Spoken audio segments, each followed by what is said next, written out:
ਸਤਿ ਸ਼੍ਰੀ ਅਕਾਲ। ਤੁਸੀਂ ਦੇਖ ਰਹੇ ਹੋ ਪੰਜਾਬ ਮੇਲ USA TV। ਮੈਂ ਹਾਂ ਪੰਕਜ। ਖਬਰਾਂ ਦੇ ਇਸ ਬੁਲੇਟਿਨ ਵਿੱਚ ਤੁਹਾਡਾ ਸਵਾਗਤ ਹੈ। ਖਬਰਾਂ ਦੇ ਇਸ ਬੁਲੇਟਿਨ ਦੇ ਸਪਾਂਸਰ ਨੇ real estate broker Mohan Cheema. Real estate ਦੀ ਦੁਨੀਆ ਦਾ ਮੰਨਿਆ ਪਰਮੰਨਿਆ ਨਾਮ। ਪਹਿਲਾ ਪੇਸ਼ ਨੇ ਚੋਣਵੀਆਂ ਖਬਰਾਂ। युद्ध का 11वां दिन यूक्रेन के फौजी अड्डे ते रूस ने किया कब्जा। रूस वालों जंगबंदी की पालना ना करन ते यूक्रेन तो लोगों को कढ़ना होया मुश्किल। कैनेडा ने वित्ती लैण देण ते पाबंदियां दरम्यान नागरिकों को रूस छड्डण की दित्ती सलाह। सोमवार होवेगी रूस नाल अगले दौर की गलबात। रूस च मार्शल लॉ लाउण की लोड़ नहीं, पुतिन। लगभग 3000 अमरीकी यूक्रेन विच लड़न लई स्वै इच्छा नाल तैयार। फिलाडेल्फिया विच पुलिस की गोली नाल 12 साल के लड़के की मौत। रूस ने यूक्रेन के 2000 तो ज्यादा बुनियादी फौजी ढांचे कीते तबाह। यूक्रेन की PM मोदी नूं अपील, रूस नाल तुहाडी चंगी दोस्ती, पुतिन नूं हमला रोकण लई कहो। जंग विचाले पुतिन का ऐलान, युद्ध च मारे गए फौजियों के परिवारों नूं देणगे 40 लाख रुपए। रूस और यूक्रेन की जंग भारत सने बहुते देशों को करेगी प्रभावित। प्रोफैसर भुल्लर की रिहाई को लैके दिल्ली च केजरीवाल सरकार खिलाफ होया विरोध प्रदर्शन। यूक्रेन के बॉर्डर से पहुंचे संसद मैंबर गुरजीत औजला। पंजाबी विद्यार्थियों की करनगे मदद। ते हुण इन्हां खबरां दा विस्तार।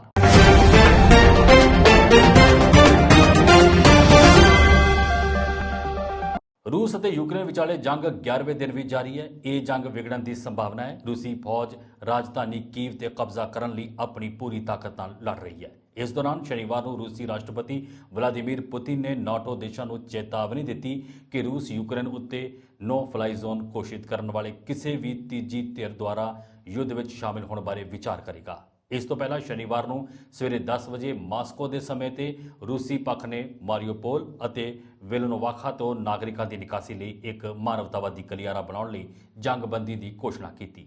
इस दौरान ऑपरेशन गंगा तहत यूक्रेन में फसे भारतीय विद्यार्थियों को वापस लियाउण का काम चल रहा है।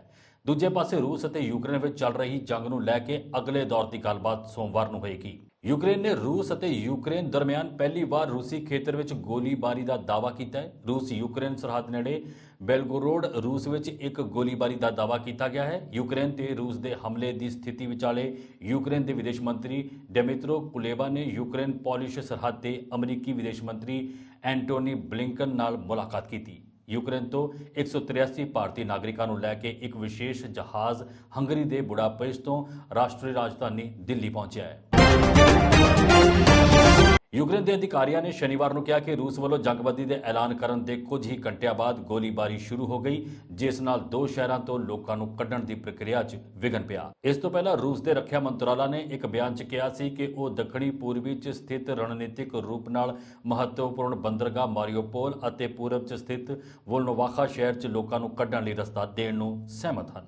हालांकि इस बयान च यह स्पष्ट नहीं सी कि वह मार्ग कदों तक खुले रहणगे। यूक्रेन के राष्ट्रपति वलोदीमीर ज़ेलेंस्की के दफ्तर के उप मुखी किरिलो तिमोशेंको ने कहा कि रूस जंगबंदी नहीं कर रहा है और मारियोपोल और नेड़ले इलाकों च गोलीबारी जारी है। उन्होंने कहा कि जंगबंदी और सुरक्षित मनुखी गलियारा स्थापित करने लई रूस महासंघ नाल गलबात जारी। उप प्रधानमंत्री इरिना वेरेश्चुक ने पत्रकारों को कहा सी कि असी रूस नूं गोलीबारी बंद करने की अपील करते हैं। उन्होंने कहा कि रूस ने वोल्नोवाखा च भी जंगबंदी के ऐलान के उल्ट कार्रवाई की। इस दरम्यान मास्को की एक समाचार एजेंसी RIA नवोस्ती ने रूस के रक्षा मंत्रालय के हवाले तो दस्सिया कि उक्त दोवें शहरों के अंदरों रूस दीयां फौजां ते हमला किया गया है।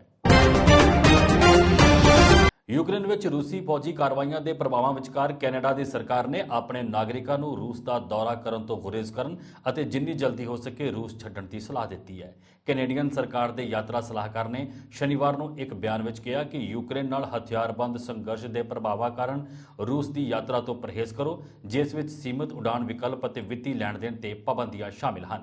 जेकर तुसी रूस में हो तो तुहानू व्यापारक साधन उपलब्ध होने दौरान देश छड़ देना चाहिए है। पिछले हफ्ते रूस ने यूक्रेन में एक विशेष फौजी कार्रवाई शुरू की जदों पीपल्स रिपब्लिक DPR ते LPR ने कीव बलों के विरुद्ध अपना बचाव करने में मदद की अपील की। रूस ने कहा कि उसके विशेष ऑपरेशन का उद्देश्य यूक्रेन को गैर फौजीकरण और डिनोजीफाई मतलब अस्वीकार करना है और सिर्फ फौजी बुनियादी ढांचे को निशाना बनाया जा रहा है। मास्को ने वार वार जोर दिता है कि उसकी यूक्रेन पर कब्जा करने की कोई योजना नहीं है।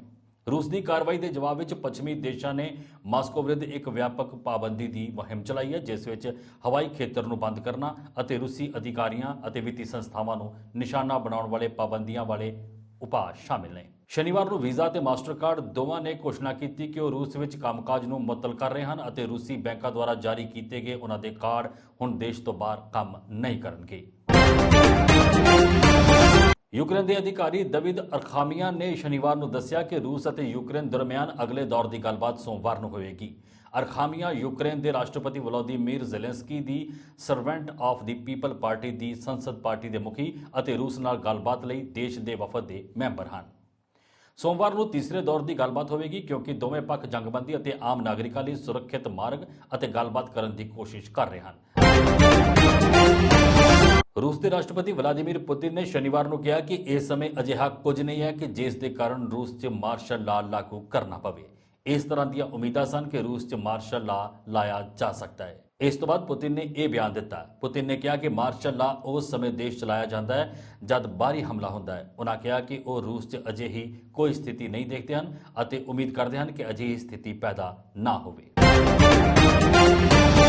वाशिंगटन डीसी में यूक्रेनी दूतावास के एक प्रतिनिधि ने voice of America news service को दस्सिया कि लगभग 3000 अमरीकियों ने रूस के हमले का मुकाबला करने लई यूक्रेन द्वारा विदेशी वलंटियरों लिए दिते गए सद्दे का जवाब दिता है।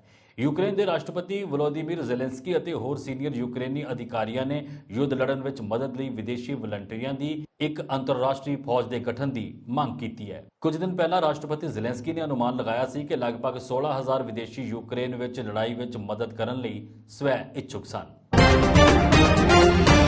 फिलाडेल्फिया में पुलिस की कार उपर गोली चला के भज्जे एक लड़के की पुलिस वालों चलाई गोली नाल मौत हो गई। लड़के की उम्र 12 साल सी अते उसका नाम थॉमस सिड्रियो दस्सिया गया है। प्राप्त वेरवे अनुसार घटना वेले पुलिस की कार में 4 पुलिस अधिकारी मौजूद सन, जिन्हां विचों एक पुलिस अफसर ने पैदल ही लड़के का पिछा करके गोली चलाई जो लड़के की पिठ में लगी। लड़के कोलों एक गन भी बरामद हुई है। पुलिस अनुसार जख्मी हालत में लड़के नूं हस्पताल दाखिल करवाया गया, पर थोड़ी देर बाद वो दम तोड़ गया। रूस की फौज ने यूक्रेन ते हमला करने तो बाद उथों के 2037 बुनियादी फौजी ढांचे तबाह कर दिते। रूसी रक्षा मंत्रालय के बुलारे इगोर केनाशेनकोव ने शनिवार को यह जानकारी दी। उन्होंने दस्सिया कि इन्हां च यूक्रेनी हथियारबंद बलों के 71 कमांड पोस्ट और संचार केंद्र, 98 एंटी एयरक्राफ्ट मिसाइल सिस्टम और 61 राडार शामिल सन। इस तो इलावा जमीन ते 66 और हवा में 16 जहाज़ों को तबाह कर दिता गया। 708 टैंक और होर बख्तरबंद लड़ाकू जहाज़ों को नुकसान पहुंचाया गया। 74 multiple rocket launcher, 261 field artillery और मोटरर फौज की विशेष इकाई के 505 वाहन और नाल ही 56 मनुखी राहत जहाज़ों को भी तबाह कर दिता गया। उन्होंने कहा कि रूस ने यूक्रेन च गोला बारूद के एक डिपो को तबाह करने लई लंबी दूरी तो मार करने वाले सटीक हथियारों की वरतों की है। रूस के खिलाफ नवें दौर दी पाबंदियों की मांग करते हुए यूक्रेन के विदेश मंत्री दमित्रो कुलेबा ने शनिवार को भारत समेत कई देशों दी सरकारों को रूस को यूक्रेन में हमले रोकने की अपील की। एक टेलीविजन संबोधन दौरान कुलेबा ने रूस के जंगबंदी समझौतियों की उलंघना करने का दोष लगाया और विदेशी विद्यार्थियों समेत नागरिकों को कढ़न की आग्ञा देने लई गोलीबारी बंद करने की अपील की। यूक्रेन ने सारे देशों को अपील करदियां कहा कि 30 सालों तो यूक्रेन अफ्रीका ते एशिया के हज़ारों विद्यार्थियों लिए स्वागत करने वाला घर सी। विदेशी विद्यार्थियों की आवाजाही की सहूलत लिए यूक्रेन ने रेल गड्डियां का प्रबंध किया, हॉटलाइनां स्थापित कीतियां, दूतावासां नाल काम किया। यूक्रेन सरकार हुण भी पूरी कोशिश कर रही है।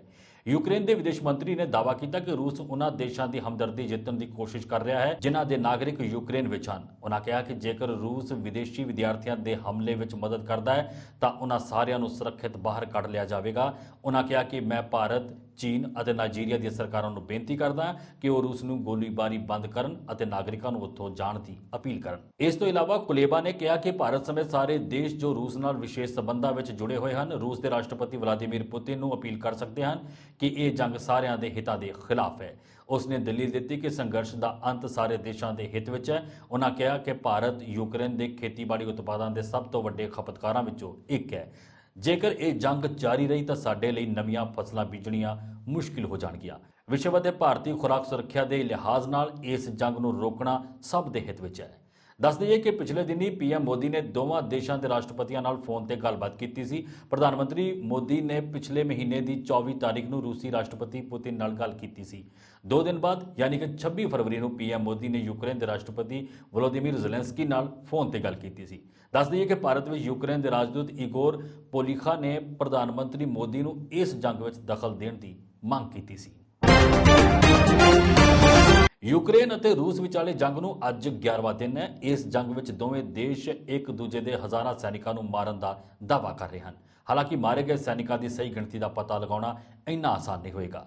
ਇਸੇ ਵਿਚਾਲੇ ਰੂਸ ਦੇ ਰਾਸ਼ਟਰਪਤੀ ਵੱਲੋਂ ਯੁੱਧ ਵਿੱਚ ਮਾਰੇ ਗਏ ਸੈਨਿਕਾਂ ਜਾਂ ਜ਼ਖਮੀ ਫੌਜੀ ਕਰਮਚਾਰੀਆਂ ਦੇ ਪਰਿਵਾਰਾਂ ਨੂੰ ਆਰਥਿਕ ਮਦਦ ਦੇਣ ਦਾ ਐਲਾਨ। ਪੁਤਿਨ ਦੇ ਐਲਾਨ ਤਹਿਤ ਯੂਕਰੇਨ ਤੋਂ ਇਲਾਵਾ ਸੀਰੀਆ ਦੀ ਜੰਗ ਵਿੱਚ ਸ਼ਾਮਿਲ ਸੈਨਿਕਾਂ ਅਤੇ ਉਹਨਾਂ ਦੇ ਪਰਿਵਾਰਾਂ ਨੂੰ ਵੀ ਲਾਭ ਮਿਲੇਗਾ। ਉਹਨਾਂ ਕਿਹਾ ਕਿ ਯੂਕਰੇਨ ਜਾਂ ਸੀਰੀਆ ਵਿੱਚ ਜਾਨਾਂ ਗਵਾਉਣ ਵਾਲੇ ਫੌਜੀਆਂ ਦੇ ਪਰਿਵਾਰਾਂ ਨੂੰ 5 ਮਿਲੀਅਨ ਰੂਬਲ ਯਾਨੀ ਕਿ 40 ਲੱਖ ਰੁਪਏ ਅਤੇ ਜ਼ਖਮੀ ਫੌਜੀਆਂ ਨੂੰ 30 ਲੱਖ ਰੂਬਲ ਯਾਨੀ 24 ਲੱਖ ਰੁਪਏ ਦਿੱਤੇ ਜਾਣਗੇ। ਇੱਕ ਰਿਪੋਰਟ ਮੁਤਾਬਕ ਰੂਸ ਦੇ ਰੱਖਿਆ ਮੰਤਰਾਲੇ ਨੇ ਜਾਨੀ ਨੁਕਸਾਨ ਦੀ ਪਹਿਲੀ ਰਿਪੋਰਟ ਜਾਰੀ ਕੀਤੀ ਹੈ। ਇਸ ਵਿੱਚ ਕਿਹਾ ਗਿਆ ਹੈ ਕਿ ਯੂਕਰੇਨ ਵਿੱਚ 498 ਰੂਸੀ ਫੌਜੀ ਮਾਰੇ ਗਏ ਹਨ ਅਤੇ 1597 ਤੋਂ ਵੱਧ ਫੌਜੀ ਜ਼ਖਮੀ ਹੋਏ ਹਨ। ਕੁਝ ਦਿਨ ਪਹਿਲਾਂ ਰੱਖਿਆ ਮੰਤਰਾਲੇ ਦੇ ਬੁਲਾਰੇ ਇਗੋਰ ਕਿਨਾਸ਼ੇਨਕੋਵ ਨੇ ਇਹ ਰਿਪੋਰਟ ਜਾਰੀ ਕਰਦੇ ਹੋਏ ਭਰੋਸਾ ਦਿੱਤਾ ਸੀ ਕਿ ਮਾਰੇ ਗਏ ਲੋਕਾਂ ਦੇ ਪਰਿਵਾਰਾਂ ਨੂੰ ਹਰ ਸੰਭਵ ਸਹਾਇਤਾ ਦਿੱਤੀ ਜਾ ਰਹੀ ਹੈ। ਇਸ ਦੇ ਨਾਲ ਹੀ ਉਹਨਾਂ ਵੱਲੋਂ ਦਾਅਵਾ ਕੀਤਾ ਗਿਆ ਸੀ ਕਿ ਉਸ ਦੇ ਹਮਲੇ ਵਿੱਚ 2870 ਤੋਂ ਵੱਧ ਯੂਕਰੇਨੀ ਸੈਨਿਕ ਮਾਰੇ ਗਏ ਹਨ ਅਤੇ ਲਗਭਗ 3700 ਹੋਰ ਜ਼ਖਮੀ ਹੋ ਗਏ ਹਨ। ਇਸ ਦੇ ਨਾਲ ਹੀ ਮੀਡੀਆ ਵਿੱਚ ਖਬਰਾਂ ਆਈਆਂ ਸਨ ਕਿ ਯੂਕਰੇਨ ਦੀ ਫੌਜ ਦੇ ਦਾਅਵੇ ਮੁਤਾਬਕ ਘੱਟੋ-ਘੱਟ 4500 ਰੂਸੀ ਫੌਜੀ ਮਾਰੇ ਗਏ ਹਨ। ਦੱਸ ਦਈਏ ਕਿ ਯੂਕਰੇਨ ਦੇ ਰਾਸ਼ਟਰਪਤੀ ਵਲੋਦੀਮੀਰ ਜ਼ੈਲੈਂਸਕੀ ਨੇ ਰੂਸੀ ਹਮਲਾ ਸ਼ੁਰੂ ਹੋਣ ਤੋਂ ਬਾਅਦ ਆਪਣੇ ਸੈਨਿਕਾਂ ਨੂੰ ਹਰ ਮਹੀਨੇ 1 ਲੱਖ ਰਿਵਨੀਆਂ ਯਾਨੀ ਕਿ ਯੂਕਰੇਨੀ ਮੁਦਰਾ ਦੇਣ ਦਾ ਐਲਾਨ ਕੀਤਾ ਹੈ। ਉਹਨਾਂ ਕਿਹਾ ਕਿ ਇਹ ਯੂਕਰੇਨ ਦੀ ਫੌਜ ਨੂੰ ਮਜ਼ਬੂਤ ਕਰਨ ਵਿੱਚ ਵੱਡੀ ਭੂਮਿਕਾ ਨਿਭਾਏਗਾ ਅਤੇ ਸੈਨਿਕਾਂ ਦਾ ਮਨੋਬਲ ਵੀ ਵਧੇਗਾ। ਗੌਰਤਲਬ ਹੈ ਕਿ ਰੂਸ ਨੇ 24 ਫਰਵਰੀ ਨੂੰ ਯੂਕਰੇਨ ਤੇ ਹਮਲਾ ਕੀਤਾ ਸੀ। ਇਸ ਤੋਂ ਪਹਿਲਾਂ ਕਈ ਮਹੀਨਿਆਂ ਤੱਕ ਉਹ ਇਸ ਦੇਸ਼ ਨੂੰ ਚਾਰੋਂ ਪਾਸਿਓਂ ਘੇਰਨ ਦਾ ਕੰਮ ਸ਼ੁਰੂ ਕਰ ਚੁੱਕੇ ਸਨ। UNHRC ਦੇ ਅਨੁਸਾਰ ਰੂਸ ਦੇ ਹਮਲੇ ਕਾਰਨ ਹੁਣ ਤੱਕ 13,68,864 ਯੂਕਰੇਨੀਅਨ ਦੇਸ਼ ਛੱਡ ਕੇ ਦੂਜੇ ਦੇਸ਼ਾਂ ਵਿੱਚ ਸ਼ਰਨ ਲੈ ਚੁੱਕੇ ਹਨ। ਯੂਕਰੇਨ ਅਤੇ ਰੂਸ ਵਿਚਾਲੇ ਚੱਲ ਰਹੀ ਜੰਗ ਦਾ ਅਸਰ ਹੁਣ ਵਪਾਰ ਤੇ ਵੀ ਪੈਣਾ ਸ਼ੁਰੂ ਹੋ ਗਿਆ ਹੈ। ਕਈ ਸੈਕਟਰ ਸਿੱਧੇ ਤੌਰ ਤੇ ਪ੍ਰਭਾਵਿਤ ਹੋ ਰਹੇ ਹਨ। ਫਿਲਹਾਲ 에ਅਰਲਾਈਨ ਸੈਕਟਰ ਤੇ ਜ਼ਿਆਦਾ ਅਸਰ ਪੈ ਰਿਹਾ ਹੈ। ਕਈ ਦੇਸ਼ਾਂ ਨੇ ਆਪਣੇ ਅਸਮਾਨ ਯਾਨੀ ਹਵਾਈ ਖੇਤਰ ਨੂੰ ਰੂਸੀ ਜਹਾਜ਼ਾਂ ਲਈ ਬੰਦ ਕਰ ਦਿੱਤਾ ਹੈ। ਇਸ ਲਈ ਬਦਲਾ ਲੈਂਦੇ ਹੋਏ ਰੂਸ ਨੇ ਵੀ ਦੂਜੇ ਦੇਸ਼ਾਂ ਤੇ ਅਜਿਹੀ ਪਾਬੰਦੀ ਲਗਾ ਦਿੱਤੀ ਹੈ। ਹਵਾਈ ਸਪੇਸ ਪਾਬੰਦੀ ਦੀ ਇਸ ਖੇਡ ਵਿੱਚ ਅਮਰੀਕਾ ਜਾਂ ਯੂਰਪ ਜਾਂ ਰੂਸ ਦੇ ਜਹਾਜ਼ਾਂ ਨੂੰ ਆਪਣੀ ਯਾਤਰਾ ਪੂਰੀ ਕਰਨ ਲਈ ਲੰਬਾ ਸਫ਼ਰ ਤੈਅ ਕਰਨਾ ਪੈ ਰਿਹਾ ਹੈ। ਅਸਲ ਵਿੱਚ ਯੂਕਰੇਨ ਅਤੇ ਰੂਸ ਦੇ ਹਮਲੇ ਦੇ ਵਿਰੋਧ ਵਿੱਚ ਕੈਨੇਡਾ ਅਤੇ ਪੂਰੇ ਯੂਰਪ ਨੇ ਸਭ ਤੋਂ ਪਹਿਲਾਂ ਹਵਾਈ ਖੇਤਰ ਉੱਤੇ ਪਾਬੰਦੀ ਦਾ ਐਲਾਨ ਕੀਤਾ ਸੀ। ਫਿਰ ਅਮਰੀਕਾ ਨੇ ਵੀ ਬਿਨਾਂ ਕਿਸੇ ਦੇਰੀ ਦੇ ਰੂਸੀ ਜਹਾਜ਼ਾਂ ਲਈ ਅਸਮਾਨ ਬੰਦ ਕਰ ਦਿੱਤਾ। ਇਹ ਪਾਬੰਦੀ ਰੂਸੀ 에ਅਰਲਾਈਨਾਂ ਦੇ ਨਾਲ-ਨਾਲ ਰੂਸੀ ਅਮੀਰ ਲੋਕਾਂ ਦੇ ਨਿੱਜੀ ਜਹਾਜ਼ਾਂ ਯਾਨੀ ਚਾਰਟਰਡ ਜਹਾਜ਼ਾਂ ਤੇ ਵੀ ਲਾਗੂ ਹੈ। ਇਸੇ ਤਰ੍ਹਾਂ ਕਾਰਗੋ ਜਹਾਜ਼ਾਂ ਤੇ ਵੀ ਇਹ ਪਾਬੰਦੀ ਲਗਾਈ ਗਈ ਹੈ। ਗਲੋਬਲ ਮਾਹਿਰਾਂ ਦਾ ਮੰਨਣਾ ਹੈ ਕਿ ਰੂਸ ਨੂੰ ਆਪਣਾ ਹਵਾਈ ਖੇਤਰ ਬੰਦ ਕਰਨ ਨਾਲ ਨੁਕਸਾਨ ਉਠਾਉਣਾ ਪੈ ਰਿਹਾ ਹੈ। ਰੂਸ ਆਪਣੇ ਹਵਾਈ ਖੇਤਰ ਅਤੇ ਹਵਾਈ ਅੱਡੇ ਦੇ ਲੀਜ਼ ਤੋਂ ਬਹੁਤ ਕਮਾਈ ਕਰਦਾ ਹੈ। ਰੂਸ ਨੇ ਯੂਰਪੀ ਜਹਾਜ਼ਾਂ ਲਈ ਆਪਣੇ ਰੂਟ ਪਹਿਲਾਂ ਹੀ ਬੰਦ ਕਰ ਦਿੱਤੇ ਹਨ। ਰਿਪੋਰਟ ਦੇ ਅਨੁਸਾਰ ਅਮਰੀਕੀ 에ਅਰਲਾਈਨਸ ਫੈਡੈਕਸ ਅਤੇ UPS ਦੋਵਾਂ ਦੇ ਕਾਰਗੋ ਜਹਾਜ਼ ਰੂਸ ਦੇ ਅਸਮਾਨ ਵਿੱਚੋਂ ਲੰਘਦੇ ਹਨ। ਸਥਿਤੀ ਵਿਗੜਨ ਕਾਰਨ ਦੋਵਾਂ ਕੰਪਨੀਆਂ ਨੇ ਆਪਣੀਆਂ ਕਾਰਗੋ ਉਡਾਣਾਂ ਨੂੰ ਮੁਅੱਤਲ ਕਰ ਦਿੱਤਾ ਹੈ। ਰੂਸੀ ਹਵਾਈ ਖੇਤਰ ਦੇ ਬੰਦ ਹੋਣ ਕਾਰਨ ਭਾਰਤ ਅਮਰੀਕਾ ਦੀਆਂ ਉਡਾਣਾਂ ਵੀ ਪ੍ਰਭਾਵਿਤ ਹੋਣ ਜਾ ਰਹੀਆਂ ਹਨ। ਅਮਰੀਕੀ 에ਅਰਲਾਈਨਸ ਦੀ ਨਵੀਂ ਦਿੱਲੀ ਨਿਊਯਾਰਕ ਫਲਾਈਟ ਵੀ ਰੂਸ ਦੇ ਫਲਾਈ ਜ਼ੋਨ ਤੋਂ ਲੰਘਦੀ ਹੈ। ਹੁਣ ਜੇਕਰ ਇਸ ਦਾ ਰੂਟ ਬਦਲਦਾ ਹੈ ਤਾਂ ਇਸ ਨੂੰ ਹੋਰ ਦੂਰੀ ਤੈਅ ਕਰਨੀ ਪਏਗੀ। ਰੂਟ ਦੀ ਲੰਬਾਈ ਵਧਣ ਕਾਰਨ ਇਸ ਫਲਾਈਟ ਨੂੰ ਵਿਚਾਲੇ ਹੀ ਰੋਕ ਕੇ ਈਂਧਨ ਭਰਨਾ ਪਏਗਾ। ਇਸ ਦਾ ਮਤਲਬ ਹੈ ਕਿ ਨਾ ਸਿਰਫ ਫਲਾਈਟ ਦਾ ਸਮਾਂ ਵਧੇਗਾ ਸਗੋਂ ਹੁਣ ਕਿਰਾਇਆ ਵੀ ਵਧੇਗਾ। ਕੇਂਦਰ ਸਰਕਾਰ ਤੋਂ 2019 ਚ ਸਜ਼ਾ ਮੁਆਫੀ ਪ੍ਰਾਪਤ ਕਰ ਚੁੱਕੇ ਭਾਈ ਦਵਿੰਦਰਪਾਲ ਸਿੰਘ ਭੁੱਲਰ ਦੀ ਰਿਹਾਈ ਨੂੰ 5ਵੀਂ ਵਾਰ ਦਿੱਲੀ ਸਰਕਾਰ ਦੇ ਸਜ਼ਾ ਸਮੀਖਿਆ ਬੋਰਡ ਵੱਲੋਂ ਟਾਲਣ ਦੇ ਵਿਰੋਧ ਚ ਅੱਜ ਪੰਥਕ ਜਨਤੇਬੰਦੀਆਂ ਦੇ ਸਹਿਯੋਗ ਨਾਲ ਜਾਗੋ ਪਾਰਟੀ ਨੇ ਰੋਸ ਪ੍ਰਦਰਸ਼ਨ। ਪਾਰਟੀ ਦੇ ਕੌਮਾਂਤਰੀ ਪ੍ਰਧਾਨ ਮਨਜੀਤ ਸਿੰਘ ਜੀਕੇ ਦੀ ਅਗਵਾਈ ਹੇਠ ਦਿੱਲੀ ਵਿਧਾਨ ਸਭਾ ਦੇ ਬਾਹਰ ਧਰਨਾ ਦਿੱਤਾ ਗਿਆ। ਪ੍ਰਦਰਸ਼ਨਕਾਰੀਆਂ ਨੇ ਭੁੱਲਰ ਦੀ ਰਿਹਾਈ ਦੀ ਮੰਗ ਵਾਲੀਆਂ ਤਖਤੀਆਂ ਫੜੀਆਂ ਹੋਈਆਂ ਸਨ ਅਤੇ ਕੇਜਰੀਵਾਲ ਮੁਰਦਾਬਾਦ ਦੇ ਨਾਅਰੇ ਲਗਾਏ ਜਾ ਰਹੇ ਸਨ। ਦਿੱਲੀ ਦੇ ਮੁੱਖ ਮੰਤਰੀ ਅਰਵਿੰਦ ਕੇਜਰੀਵਾਲ ਦੀ ਰਿਹਾਇਸ਼ ਵੱਲ ਮਾਰਚ ਕਰ ਰਹੇ ਪ੍ਰਦਰਸ਼ਨਕਾਰੀਆਂ ਵੱਲੋਂ ਦਿੱਲੀ ਹਾਈ ਕੋਰਟ ਦੇ ਹੁਕਮਾਂ ਦੀ ਉਲੰਘਣਾ ਦਾ ਹਵਾਲਾ ਦਿੱਤੇ ਜਾਣ ਤੋਂ ਬਾਅਦ ਦਿੱਲੀ ਵਿਧਾਨ ਸਭਾ ਭਵਨ ਦੇ ਬਾਹਰ ਬੋਲਦਿਆਂ ਜੀਕੇ ਨੇ ਕਿਹਾ, ਮੇਰੇ ਪਿੱਛੇ ਤਿਰੰਗਾ ਝੰਡਾ ਲਹਿਰਾ ਰਿਹਾ ਹੈ ਅਤੇ ਕੇਜਰੀਵਾਲ ਸਰਕਾਰ ਇੱਥੇ ਬੈਠ ਕੇ ਕਾਨੂੰਨ ਬਣਾਉਂਦੀ ਹੈ। ਜਿਸ ਤਰੀਕੇ ਨਾਲ ਸਾਰੀ ਸੰਵਿਧਾਨਕ ਵਿਵਸਥਾ ਨੂੰ ਕਿਨਾਰੇ ਕਰਕੇ ਕੇਜਰੀਵਾਲ ਸਰਕਾਰ ਭਾਈ ਭੁੱਲਰ ਨੂੰ ਉਮਰ ਭਰ ਲਈ ਜੇਲ੍ਹ 'ਚ ਰੱਖਣਾ ਚਾਹੁੰਦੀ ਹੈ ਉਹ ਠੀਕ ਨਹੀਂ ਹੈ। ਭੁੱਲਰ ਦੀ ਰਿਹਾਈ ਕੌਮ ਦੇ ਏਜੰਡੇ 'ਚ ਹੈ, ਇਸ ਲਈ ਜ਼ਿਆਦਾ ਸਮੇਂ ਤੱਕ ਕੇਜਰੀਵਾਲ ਆਪਣੇ ਇਸ ਮਨਸੂਬੇ ਨੂੰ ਬਰਕਰਾਰ ਨਹੀਂ ਰੱਖ ਸਕਣਗੇ। ਕੌਮ ਹਰ ਹਾਲਤ 'ਚ ਇਹ ਰਿਹਾਈ ਕਰਵਾਏਗਾ। ਜੀਕੇ ਨੇ ਦਾਅਵਾ ਕੀਤਾ ਕਿ ਭਾਈ ਭੁੱਲਰ 2 ਉਮਰ ਕੈਦ ਦੀ ਸਜ਼ਾ ਕੱਟ ਚੁੱਕੇ ਹਨ। ਇਹ ਸਿੱਧੇ ਤੌਰ ਤੇ ਕੇਂਦਰ ਸਰਕਾਰ ਵੱਲੋਂ ਅਕਤੂਬਰ 2019 ਦੇ ਰਿਹਾਈ ਦੇ ਆਦੇਸ਼ ਤੋਂ ਬਾਅਦ ਦਿੱਲੀ ਸਰਕਾਰ ਦੀ ਨਾਲਾਇਕੀ ਦੀ ਵਜ੍ਹਾ ਕਰਕੇ ਭੁੱਲਰ ਦੀ 17 ਮਹੀਨੇ ਦੀ ਗੈਰ ਕਾਨੂੰਨੀ ਹਿਰਾਸਤ ਦਾ ਮਾਮਲਾ ਬਣਦਾ ਹੈ, ਜੋ ਕਿ ਦੁਨੀਆ ਦੇ ਸਭ ਤੋਂ ਵੱਡੇ ਲੋਕਤੰਤਰ ਦੀ ਸਿਹਤ ਲਈ ਠੀਕ ਨਹੀਂ ਹੈ। ਦਿੱਲੀ ਕਮੇਟੀ ਮੈਂਬਰ ਸਤਨਾਮ ਸਿੰਘ ਖੀਵਾ ਨੇ ਕੇਜਰੀਵਾਲ ਸਰਕਾਰ ਤੋਂ ਭਾਈ ਭੁੱਲਰ ਦੀ ਤੁਰੰਤ ਰਿਹਾਈ ਦੀ ਮੰਗ ਕੀਤੀ ਹੈ। ਰੂਸ ਵੱਲੋਂ ਯੂਕਰੇਨ 'ਚ 10 ਦਿਨਾਂ ਤੋਂ ਤਾਬੜਤੋੜ ਹਮਲੇ ਕਰਕੇ ਤਬਾਹੀ ਮਚਾਈ ਜਾ ਰਹੀ ਹੈ ਤੇ ਉਹ ਰੁਕਣ ਦਾ ਨਾਂ ਨਹੀਂ ਲੈ ਰਿਹਾ। ਇਸ ਜੰਗ ਦੌਰਾਨ ਭਾਰਤ 'ਚੋਂ ਵੱਡੀ ਗਿਣਤੀ 'ਚ ਯੂਕਰੇਨ 'ਚ ਪੜ੍ਹਾਈ ਕਰਨਗੇ ਵਿਦਿਆਰਥੀਆਂ ਨੂੰ ਭਾਰਤ ਸਰਕਾਰ ਵੱਲੋਂ ਵਿਸ਼ੇਸ਼ ਫਲਾਈਟਾਂ ਰਾਹੀਂ ਸੁਰੱਖਿਅਤ ਵਤਨ ਵਾਪਸ ਲਿਆਂਦਾ ਜਾ ਰਿਹਾ ਹੈ। ਇਸੇ ਦੌਰਾਨ ਅੰਮ੍ਰਿਤਸਰ ਤੋਂ ਸੰਸਦ ਮੈਂਬਰ ਗੁਰਜੀਤ ਸਿੰਘ ਔਜਲਾ ਵੀ ਭਾਰਤੀ ਵਿਦਿਆਰਥੀਆਂ ਦੀ ਮਦਦ ਲਈ ਪੋਲੈਂਡ ਪਹੁੰਚ ਗਏ ਹਨ। ਸੰਸਦ ਮੈਂਬਰ ਔਜਲਾ ਨੇ ਯੂਕਰੇਨ ਤੋਂ ਜਾਨ ਬਚਾ ਕੇ ਪੋਲੈਂਡ 'ਚ ਦਾਖਲ ਹੋਏ ਭਾਰਤੀ ਵਿਦਿਆਰਥੀਆਂ ਨਾਲ ਵਾਰਸਾ ਦੇ ਗੁਰਦੁਆਰਾ ਸਾਹਿਬ ਤੇ ਹਿੰਦੂ ਭਵਨ ਮੰਦਿਰ ਵਿਖੇ ਮੁਲਾਕਾਤ ਕੀਤੀ। ਇਸ ਦੌਰਾਨ ਵਿਦਿਆਰਥੀਆਂ ਨੇ ਉਹਨਾਂ ਨੂੰ ਆਪਣੇ ਨਾਲ ਵਾਪਰੀਆਂ ਘਟਨਾਵਾਂ ਬਾਰੇ ਜਾਣੂ ਕਰਵਾਇਆ। ਉਹਨਾਂ ਕਿਹਾ ਕਿ ਉਹ ਵਾਰਸਾ ਤੋਂ ਪੋਲੈਂਡ ਯੂਕਰੇਨ ਸਰਹੱਦ ਤੇ ਵਿਦਿਆਰਥੀਆਂ ਦੀ ਮਦਦ ਕਰਨ ਲਈ ਰਵਾਨਾ ਹੋ ਰਹੇ ਹਨ। ਗੁਰਜੀਤ ਸਿੰਘ ਔਜਲਾ ਦਾ ਕਹਿਣਾ ਹੈ ਕਿ ਬਹੁਤ ਸਾਰੇ ਭਾਰਤੀ ਬੱਚੇ ਅਜੇ ਵੀ ਯੂਕਰੇਨ ਦੇ ਖਾਰਕਿਵ ਇਲਾਕੇ ਵਿੱਚ ਫਸੇ ਹੋਏ ਹਨ। ਉਹਨਾਂ ਕਿਹਾ ਕਿ ਖਾਰਕਿਵ 'ਚ ਬਹੁਤ ਸਾਰੇ ਭਾਰਤੀ ਬੱਚੇ ਹਨ। ਇਹਨਾਂ ਬੱਚਿਆਂ ਨੂੰ ਕੋਈ ਮਦਦ ਨਹੀਂ ਮਿਲ ਰਹੀ। ਕੇਂਦਰ ਸਰਕਾਰ ਵੀ ਇਹਨਾਂ ਬੱਚਿਆਂ ਦੀ ਮਦਦ ਕਰਨ ਦੇ ਸਮਰੱਥ ਨਹੀਂ ਹੈ। ਰੂਸ ਤੇ ਯੂਕਰੇਨ ਵਿਚਾਲੇ ਜੰਗ ਸ਼ੁਰੂ ਹੋਣ ਤੋਂ ਬਾਅਦ ਪਠਾਨਕੋਟ ਦੇ ਸ਼ਾਸਤਰੀ ਨਗਰ ਇਲਾਕੇ ਦੇ ਦੋਹਾਂ ਘਰਾਂ 'ਚ ਜਿੱਥੇ ਸन्नाटा ਛਾ ਗਿਆ ਸੀ, ਉੱਥੇ ਹੀ ਬੀਤੇ ਕੱਲ ਉਸ ਸਮੇਂ ਉਹਨਾਂ ਘਰਾਂ 'ਚ ਰੌਣਕ ਵਾਪਸ ਆਈ ਜਦੋਂ ਦੋਹਾਂ ਘਰਾਂ ਦੀਆਂ ਧੀਆਂ ਸਹੀ ਸਲਾਮਤ ਘਰ ਪਹੁੰਚ ਗਈਆਂ।